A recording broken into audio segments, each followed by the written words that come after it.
All right, hello and welcome to another episode of the Revenue Revolution podcast, sponsored by Joint Flows. Today we've got the privilege of being joined by Darin Alpert. Darin is a very experienced individual, currently the VP of Strategy at RepVue, and that's one role amongst an amazing career he's had to date. Welcome to the podcast. How are you? Yeah, thanks, guys. I'm doing well. Appreciate you having me on. I think I don't know about experience. I feel like experience comes every day when you're just like in the trenches learning things. So I feel like every day I'm learning something new. Every day's a school day. That's one of my favorite sayings. Oh, So I yeah, like that. Every day's a school day. there you go. Yeah, Write that one down. Write that one down. I like that. Have you heard success is leased, not owned, and rent is due every day? Oh, that sounds like a good one, to be fair. Let me write that down. Say it Uh, again. Yeah, success is leased, not owned, and rent is due every day. Love that. Yeah, I saw that the first time I saw that was a American football player named JJ Watt. I saw it. I saw him post that, and I put that. It was the background on my phone for a long time. Amazing. nice. Yeah. Awesome. Well, thank you for being here. Is there anything you want to add to your introduction? No, I mean, yeah, I appreciate you guys having me on. I get requests every once in a while to go on podcasts. I don't really feel like I've warranted to be a podcast guest. We actually host one at RepVue, but Yeah, um I feel like being a guest, it's a certainly a privilege. So appreciate you guys and appreciate the invite, Mick. No, awesome. well, we're as you know, we're big fans here of RepVue and everything you guys are doing. So it was an honor to have you here. So let's get started. Appreciate it. Yeah. Yeah. What's your Absolutely. I think take? give a bit of color and a bit of context to our listeners. Walk us through, I guess, a little bit about your career to date, how you got to where you are right now, why you're at RepVue, what's compelling you to do what you're doing there. Yeah, for sure. I've been in sales pretty much my whole career. I mean, I even going back to like some of my first job of like making money beyond just like knick-knacky stuff in high school. But my first job, like summer between high school and college, I was selling shoes at a sporting goods store and had a blast doing that. I got to meet some, it was in a pretty nice area down in San Diego where I grew up, and I met some, I sold shoes, like the athletic shoes, to some like pretty relatively famous people. One was the head football coach of the Arizona Cardinals, this guy Dennis Green, who's a kind of a legend. So that was my first kind of experience, and there was a guy there who was just so good. What brings you in to look at shoes today? What kind of shoes are you looking for? Stuff like that, just like basic discovery questions that I kind of put as like my first sales experience. My dad's been in sales. He used to be a engineering professor at a local college in San Diego where I grew up. And then he transferred over to sell the software that he used to teach. So having him as well as like a guidepost of, and he's with his background of being an engineer, like he is very good at discovery and very good at just kind of asking questions that kind of lead to whether or not the product that he's offering solves a problem that the prospect that he's trying to sell to is looking to solve. Yeah, went on to sell. I majored in sports management, so the idea there was I wanted to become like Jerry Maguire, the sports agent in the movie with Tom Cruise. That obviously didn't work out, but sold tickets to my college basketball team in college. I would just basically get a list of alumni in the area and start cold calling them. Luckily, we were pretty good the years I was doing that, so it wasn't super hard. We had the best couple years in school history. Um, Went on to sell country club memberships right out of college. That was my first real salary job. Had a blast doing that. Met some really cool people. One of the members I signed up was Cheech from Cheech and Chong. That was a blast. No way. Yeah, I got to golf with him. He's a super nice guy. Amazing. Yeah, just very laid back. It was down in Southern California, so in Palm Springs, if you guys are familiar with that area. So Yeah. he kind of a second home for him, and just Wow. super nice guy. So did that again. So I compare selling country club memberships to software because one, it's a high ticket item. Our membership initiation fee was about 60 grand, and you're also trying to retain members and get their annual reoccurring dues because they pay them every month. And You've got to create experiences for them that make them want to stay at the club and come back and tell their friends. So it was, like I said, that experience I think was very transitional to selling software. Like I said, selling high end products and price point and getting people to renew. Did that, got into the tech thing. A friend of mine launched what's now the largest review site and platform for gluten-free people. I came on to run all of our sales and marketing. It's called Find Me Gluten Free. It's still got about 3 million people that use it every year to find gluten-free friendly restaurants all over the world, That the one, bakeries. that Mark, Yeah. sorry to cut you out there. Is that the one Yeah. Mark Cuban's involved in? Yeah, he did. He initially was a customer of ours. He filled out an info request on our website. Like he hit the lead form, and I was like, this isn't real. This has to be He was fake. a Like host. nah, I'm not buying this. So we responded, but at the time he owned a pizza chain that had gluten-free pizza offerings called Naked Pizza. And he wanted to advertise with us and kind of show off why people should eat there, et cetera. That led to a week later him writing a check to be our first real investor. My dad and we took on a little bit of money from, like I said, my dad and very small amount from another person as well too. But that Mark was kind of the first big person that saw what we were doing and said, hey, yeah, I want to get involved not only as a customer, but also as an investor. So it was a really fun couple of weeks of negotiating those deals. One phone call, 5 million emails. The guy doesn't really do meetings, so it was really interesting doing all that over email. But I learned a lot about efficiency there, and it was really fun. Nice. Yeah. That's So great. that's then evolved into selling software, and that's where I am now. And was at G2 prior to RepVue, was an RVP of sales. Started out as a rep there, got promoted to run a team. Was at Bazaar Voice, was at Trust Radius as well. So I've kind of been in this ratings and review space for a while on the sales side of things, and it's been really fun. And now you're pretty much sitting on the other side where the sales data is essentially leading to benchmarking and all of the good things you guys are doing with RepVue. What's your take on the landscape today? And there's a lot of layoffs, there's a lot of people missing quota, not reaching quota. What do you make of it?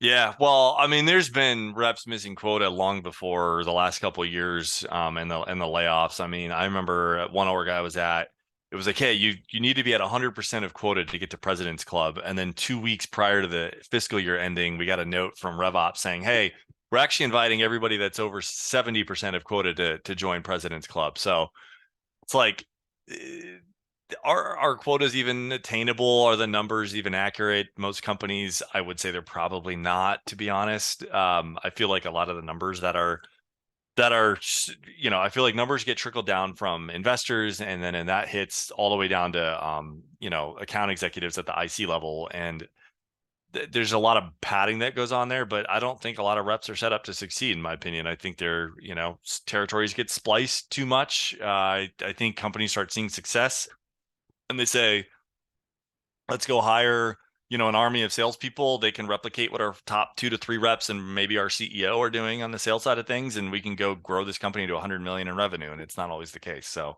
I feel like what's going on is, and on the layoff side, like I hate seeing it, but I also I think it was avoidable to begin with. Like I think companies overhired to start, and I think that's why a lot of this is happening. Yeah, 100%. I've seen many companies overstaffed for a considerable period of time. It's easy to sell when things are going well. It's when things start to get difficult, that's when you really start to understand who's good and who's great and what separates them. And obviously, from your experiences, what do you think separates those AEs or those sales reps from those people who are good and can do well in a market that's thriving versus those that are able to do well and be great in a market that's not thriving? Yeah, well, I think to that point, I mean, it's a good question. I think to that point, a rep could do really, really well at one company and be multi-year President's Club winner, and then go to another company the next year and be absolutely terrible. Or even in their org, maybe they're in mid-market rep and crushing it, and they go take an enterprise role, get a promotion internally, and they go up to the enterprise, and it's like, whoa, product market fit's not that great. My territory is not that good. I'm not the same rep I was in the mid-market. So I think there's a lot that's said about product market fit. And I think the territory that a rep gets is important. But I think there's some basic blocking and tackling things that good reps do that is just a consistency thing. And I think they're really good at discovery. I think they're really good at qualifying rep or deals out quickly so they can focus on the deals that are real. And I also think the really good reps go and talk to their peers and listen to recordings and figure out what the other best reps are doing so that they can replicate that. I think those are things that mediocre reps don't necessarily do the homework on their own. I don't think they're necessarily listening to call recordings at the same level that the really good ones are and trying to hone their craft. Maybe they're not, reading books or listening to podcasts like this, or just doing those extra little things that separates them and gets them. I think the 1% better every day thing is pretty relevant in sales. So I think it's things like that help them stand out. But there's a lot out of their control too, and I think that's the hard part. Yeah, and you mentioned discovery a couple of times now, even when you were speaking about selling in the shoe store, the term discovery came up. And discovery today is extremely, it's always been important, but the emphasis on getting it right now and to be able to understand what's a qualified opportunity and what's not is even greater now. How do you think you can shape a good discovery in today's market? Yeah, I think it's questions like, what happens if you don't do something about this? Like, or if it's like an inbound lead that came in, it's why did you reach out? I don't think there's a lot of reps that don't even ask that question. That's crazy to me. Like, what got you to fill out the lead form, or however you want to word that? And then as you start unpacking it, what happens if you don't do anything about this? What have you tried that hasn't worked in the past? What have you tried that has worked in the past? Okay, if you are going to bring something like this on, what other solutions have you bought as a buyer at your organization, and what needed to get done to do that? So I think there's, I'm a big fan of force management. I don't know if you guys are familiar with them. They created MedPick, and that is a sales methodology. And I think they break it up really well. It's like, you've got to have command of the plan. So the plan to actually get a deal done, the plan to run your territory, the plan to outbound, the plan to upsell, cross-sell. And then there's also command of the message. So command of the message is, what's your right to win the product, or what's your right to sell the product that you're offering? Why do buyers buy you? Who are your buyers? How do you message what you're offering to those specific buyers? And I think if you can break it up into those two things and get really good at them, you can be a top rep. Yeah. How do you detect bad sales positions in today's market when you go for a new job in a new company and they're selling you the dream? Obviously, you've got an amazing job desk, you've got all these people who've reached target, all these people going to P Club, and then usually you join and you're month 1, week 2, and you're like, oh my God, this is not happening here. Yeah. How do you not get to that point? Yeah, and I've been in that position, like where you're like, I've literally been like 2 days in going, this isn't going to work. Yeah. Like, I feel like I got oversold in the hiring process. It's part of why I joined RepVue. So I didn't want that to happen to other people. But yeah, I think there's some, again, comes back to discovery. I think there's questions that you can ask that can help suss a lot of that out. Like, you think about the interview process, right? It tends to be pretty one-sided. It's the employer just kind of grilling the prospective salesperson in this instance. Tell me about your past success. Tell me about deals that you've won, deals you've lost. What's your process to getting a deal done? Here's a 3-hour take-home exercise that we want you to do so we can understand how you are as a salesperson. So I think there's a lot of that you have to do as a prospective employee at an org, especially now with hiring not being as crazy as it was even a year or two ago. And then once you've gotten past that point and they said, hey, we want to hire you, or we really like you. I think reps have the opportunity to flip the script, and I think they can schedule a half an hour call, a 1 hour call with either the hiring manager, maybe somebody in RevOps. They should be doing their own back channeling with potential reps at the company that are there now, or reps that have recently left. I think you get a lot more intel with a rep that was at a company and left in the last couple months. Why did they leave? But I think it's asking questions around, well, what exactly is my territory going to look like? Can you show me the list of accounts that I'm going to have? Why did the reps that recently left voluntarily leave? What was their reasoning? Where does pipeline come from? Is it how much outbounding versus inbounding am I going to have to do? Are you willing to show me your quota attainment dashboard on the team that I'm going to be on? Because like to your point, like a rep can go into a company where there's a lot of reps crushing it, but I would want to know if I'm joining the enterprise team, how, and like maybe it's the enterprise East team versus the West team, for example, in the US, a lot of orgs are structured that way. How is the East team performing versus the West? What's the discrepancy there? Or how does the mid-market central team compare to the mid-market West team? Because not all teams, and of course not all territories are created equally, and you've really got to dig into that. Yeah. It's, I feel for, because I've been a candidate, obviously, and you feel awkward asking. You feel like you don't want to rock the boat too much, because if you ask the wrong question, then they might pull the offer out, and allegedly you're in a position where you're asking for the job, right? You're not. Yeah. You're not in a position of power. Is there a trick to be confident about how to do it or when to do it? Or you spoke about a time to do it here, but is there a way to phrase it that you can just copy paste and apply to your interviews? Yeah, I think if you're transparent about it up front, being like, hey, look, like this is a two-way street. Obviously, you guys have vetted me out as somebody that you want to hire, but I've got my own questions about the org, so like that I feel comfortable. And I think if you phrase it as like the last thing either of us want, so maybe it's the candidate and also like the hiring manager, is for me to come and join your org and leave within a couple months. That doesn't help anybody.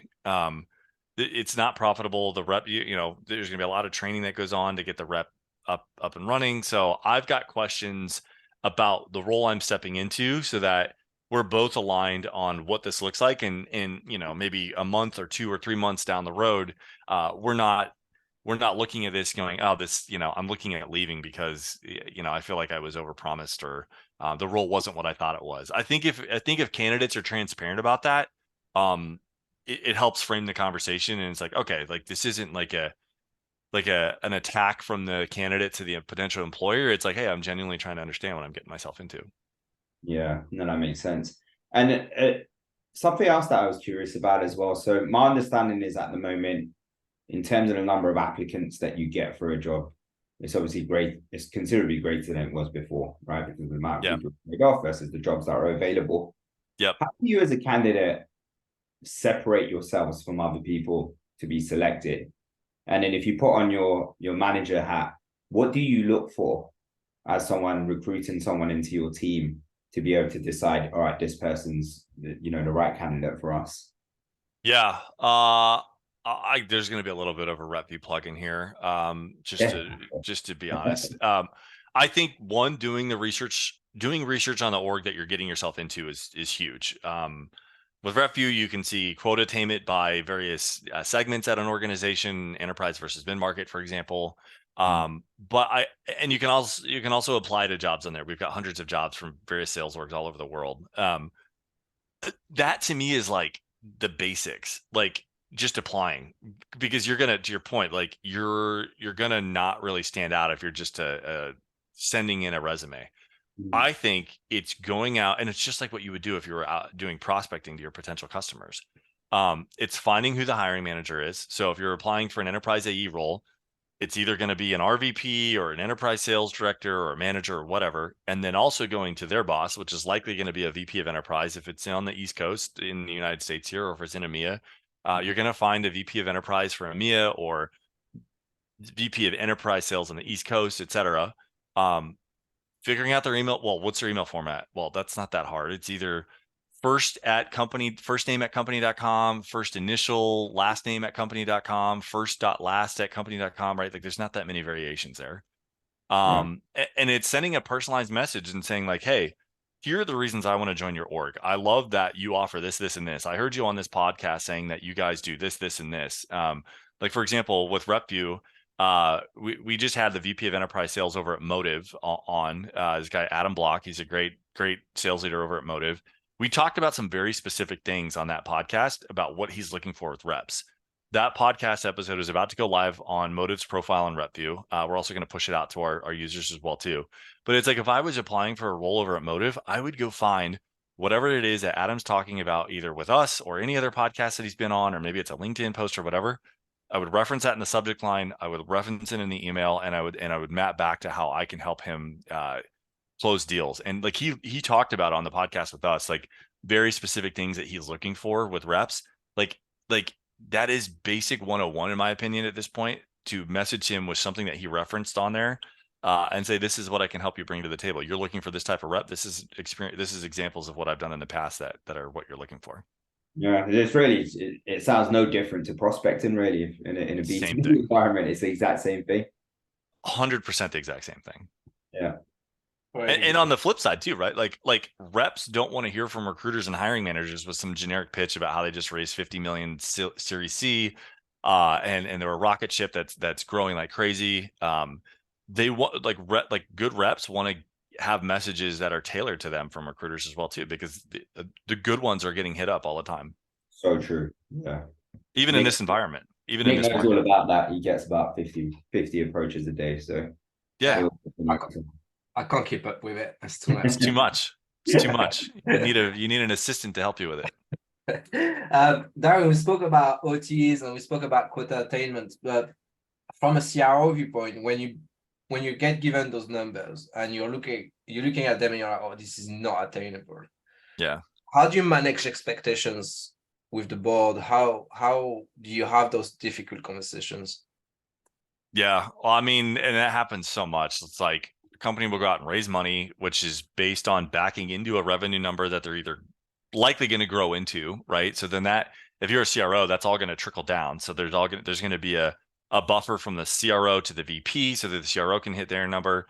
The VP is going to buffer down to the directors so that the VP can hit their number, the director to the AEs, et cetera, right?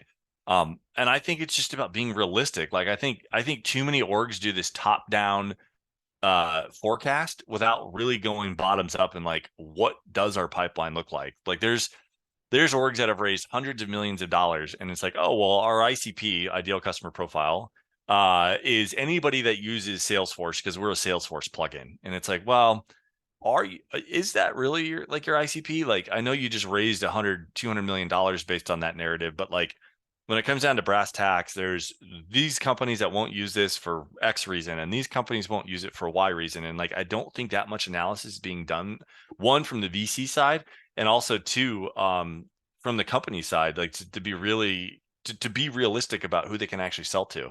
So I think it's got to happen prior to the numbers coming out. Like it's got to be done in actual due diligence of fundraising being raised, and like, what is our actual TAM versus like what can we actually close versus like the total universe of deals that are out there. And I don't think that happens enough. And I think the good news about the market today is I think that scrutiny is starting to happen. And I think that's it's really healthy. Yeah, absolutely. It should hopefully trickle down to everything being a lot more realistic, and by default, hopefully meaning reps have more attainable targets as well, and gives them the ability to succeed. And it's interesting what you said about the ICP and what your TAM is. What kind of process would, as a sales leader, do you put in place to identify what your ICP is, and how reactive are you willing to be to change that in the event that, you're trying something, you're like, actually, we've got it wrong over here? Are you talking like, yeah, it's a good question. Are you talking like from the startup perspective or like maybe a more established company? I'd say for our listeners, it probably covers both. So whichever one you want to talk about. Yeah. I think ICP is a little more dialed in at like a Salesforce or like a Workday, right? Versus like a company where this happens a lot. And I've seen this on the startup side and I've been a part of it. Yeah. This happens a lot with startups. So the CEO will hopefully, a good CEO is usually their first salesperson. If it's not, that to me is a red flag. But it's usually the first salesperson, and they'll go close deals with like 10 companies and people that they've worked with in the past or that they know really, really well, like part of their network, right? And then they go, oh, well, I can close these types of companies. Like I'm going to go hire a VP and 2 or 3 reps to go out and replicate this. And the reality is like, it's a lot harder to sell for a company if you're an individual contributor than you are even a VP, let alone the founder and CEO, right? So I think that's where there's a little bit of delusions of grandeur there, where a startup CEO goes out and raises a round of funding and is the only person that can actually sell their product. And then they run into this trap of like, oh, well, the VP sucks, so I'm going to get rid of them. I'll go back to being the VP of sales again. And managing these couple reps, or I'm going to fire the reps because the reps weren't successful either. And it becomes this revolving door of sales leaders that comes in, the founders, banging their head against the wall, trying to figure out why no one else can sell as well as they can. They still close deals, but not at the rate that when it was just the founder selling initially. So I think that's a pattern I've seen a lot. And I think the founders need to be really honest about who their ICP actually is. Like, have they gotten inbound leads from people that they don't know? Have they done outbounding to companies and closed deals that weren't a warm introduction, weren't somebody that was in their network? And I think that's where you can start really defining ICP, is because if you're just selling to people that you know in that initial network that you've got, like that's not really market indicators to me that you've got product market fit. Like, you've got to have inbounds from people that you've never met before that saw something and said, hey, I want to check this out. Like, that to me is where you're starting to click. Yeah, it's interesting you said that, actually, because Mick and I spoke about the importance for joint flows from our perspective of out of network deals. Yep. Closing those versus the ones that are coming within our network as well. So yeah, I think you've hit the nail on the head there. Yeah, and that's why I joined RepVue. Like, when I first met with Ryan, our founder and CEO, like Ryan's former CRO of a public company called Channel Advisor, was there as an AE, was there for 15 years, was CRO when they went public. Like, it's an amazing story. Yeah. But when we started talking, I was like, all right, what prospective customers are you talking to? And he pulled open Salesforce. He showed me the ops that he's working on. I was like, where did these come from? And then he showed me the lead form of them coming inbound. And I was like it was like CHROs and VPs of talent of some really big companies. And I was like, did you know any of these people? He was like, no. I was like, that's interesting. Like, that's something I want to get on board with, because if you've got people you've never talked to before coming inbound, like, there's something here. So that was, 2 years ago, a little over 2 years ago before I joined.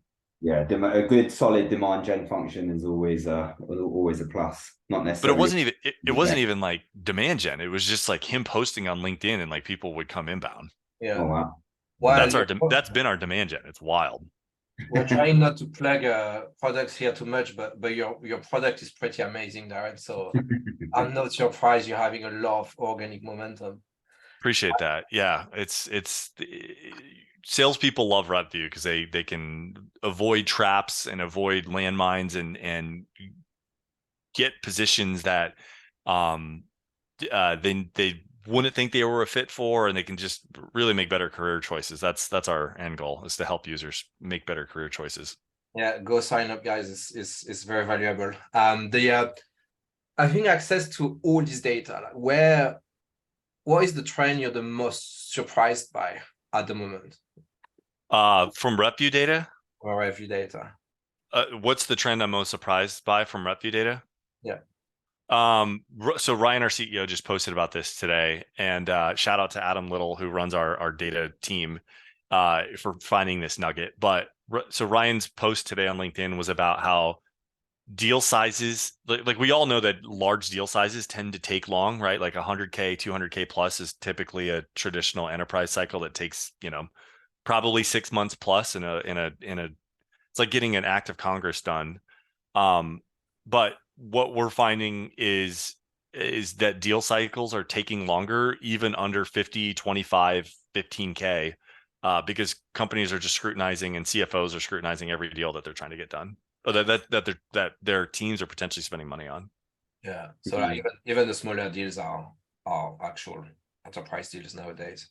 Yeah, like if a 15K deal's got to go get approval from a CFO, like that's a world that 2 years ago it was like, oh, like there's teams in a lot, and especially at big companies, they'll have buying authority up to X amount of dollars without getting anybody else above them looking at it. Now it's like almost anything that's going out the door is getting looked at by a CFO. Yeah, we see the same thing. Our solution helps orchestrate all these moving parts, but everything are getting elongated. Everything is just a more difficult sales process or buying process. And but it begs the question of, like, should it have been like that to begin with? Would we have been in this mess if it wasn't like that? Yeah. It's true. I don't know. I just feel like money was so cheap for so long, and there was so much VC money that was just getting thrown into some of these companies where they like thought they had product market fit, but they didn't. And they'd go out and hire an army of salespeople, and like a percentage of them would get maybe 50, 60% of quota, and they'd call that a win because they're growing top line. Like the whole metric was like, just grow top line revenue. It doesn't matter what it costs. Yeah, growth at all costs. And we're seeing a big shift now where it's more sustainable growth is what's actually paramount for both investors as well as obviously businesses themselves. Yeah. I think you've hit the nail on the head there again. It's something you mentioned within the data, and isn't a surprise, is that customer or even deal cycles are getting longer and longer. Even the smaller deals are as well. What kind of advice would you give, or what have you seen work well to help navigate that as well? Yeah, well, in the old world, pre 2023, right? Yeah, I think it was very easy to sell a deal to one person. I think you could be single threaded and get a deal done. Now, I don't think it's possible. I think now you've got to have, and I don't think there's some tools where it's like you've got one buyer that's potentially going to buy it and that's it. But everybody's selling to the CFO now, whether you're selling a MarTech tool or a recruiting tool or whatever. And I think you've got to, it comes back again, it comes back to discovery. And I posted about this the other day, is like, people think they have champions, but they don't. Like, people think that somebody that comes inbound and is interested is a champion. They're not necessarily a champion. Like, you've got to champion test the heck out of the people that you're working with, and that you're trying to sell to. And this is also a force management thing of like the definition of a champion. Their four definitions are, what's in it for them personally? Do they have access to the economic buyer? The economic buyer being the person that's going to actually put their signature on the DocuSign. What's in it for them personally, and are they selling when you're not there? Did I repeat personally twice? I think I did. What's in it for them personally, access to the economic buyer, power and influence in the org, and then selling when you're not there. That's the four. Yeah. And if you don't have, if you're trying to sell to doesn't have all four of those, you don't have a champion. Like, you've got to make sure that like you don't have happy ears doing that. Yeah, no, absolutely. And then for me personally, it's about lining that up with the multi-threading as well. So we talk about sending to the CFO, try to map that out as soon as possible. Make sure it's on the right from the beginning. I heard an interesting tip actually from someone else who heard it from someone else, which was what they actually done with their champion, was inform them more than anything else that they will be keeping the CFO in loop by email as well throughout the whole process. So when they get to that point now of, all right, it's decision time, it's goal time to get the CFO involved, this is already on his radar as well, which I thought was really smart. Yeah, and a test there of whether or not you've got a champion is like your champion says, oh, well, I'll loop in our CFO. I'm working on a couple other things that I'm looking to buy as well too, and I'm already in contact with Jane or Joe, our CFO. Yeah, absolutely. Like, if they're willing to loop him in, like that's a big move right there. Like, love when stuff like that happens. Absolutely. Doesn't happen enough, but yeah, love it. Agreed. Look, Darin, it's been great having you on this podcast. We usually only have 30 minutes, so we are just about out of time, but we do have a bit of a tradition on the podcast for the final, which is throughout your whole career to date, what is your favorite memory and why? Man, I've had a lot of fun selling. Been to some cool places, had some great experiences. I think my favorite experience in memory is a deal that I was working on in G2. I had gotten dinner set up with the CMO of a company that we were selling to. It was Sprinkler, and Grad Khan was their CMO at the time. And if you look him up on Twitter, he's a big Back to the Future fan.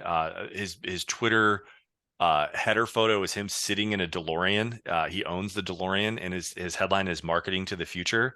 And when I was at G2, we sold intent data so we could understand what buyers were doing and what future products they were going to buy. So I went on Amazon. It cost me like $20. I got the little sports almanac book that was in the movie Back to the Future, if you guys remember that. Yeah. And it was like a fake, sports almanac. I brought that.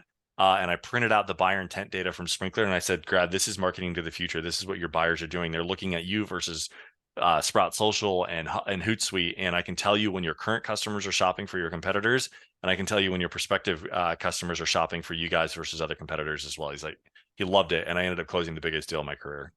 Amazing. It was a lot of fun. It was over a 30-minute, couple hour dinner, right? And within 2 weeks, I had the biggest deal done in my career. That's amazing. And that's a good example of what reps can actually do right now to help support their deals with prospecting as well, standing out and being different. So great little story there. Exactly. That to me was better than the Cuban stuff. It was yeah. Amazing. Well, Darin, look, thank you very much for joining us today. This has been the Revenue Revolution podcast sponsored by Joint Flows. Until next time. Yeah. Thank you. Thanks, guys. Thank you. Thanks for having me on.